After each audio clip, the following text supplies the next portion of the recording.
last two modes. These are the trickiest ones. The darkest modes are very tricky in some ways.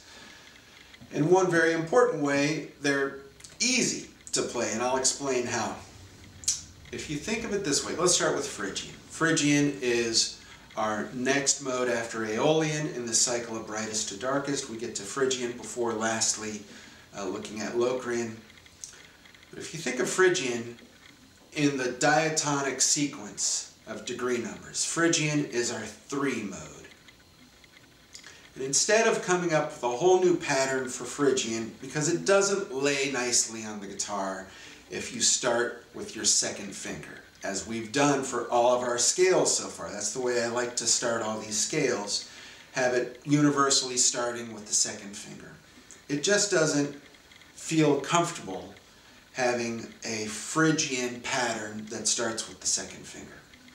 But if you think of Phrygian as being 3, which is really just a half step beneath 4, we already have a pattern that's real close to Phrygian. We've got Lydian.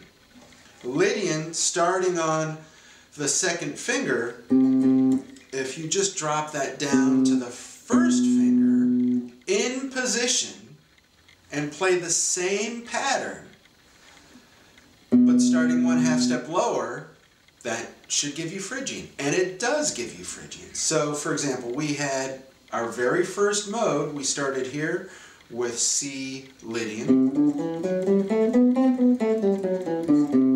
But let's start here now, a half step lower on the first finger and play the same notes. But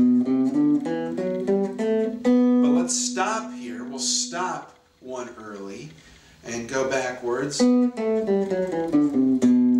That's a Phrygian pattern. And in this case, it's B Phrygian, because we started a half step beneath C.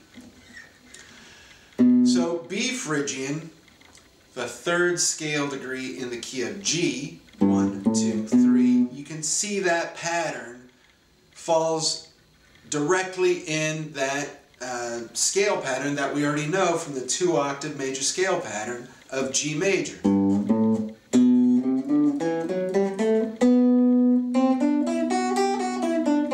B, B.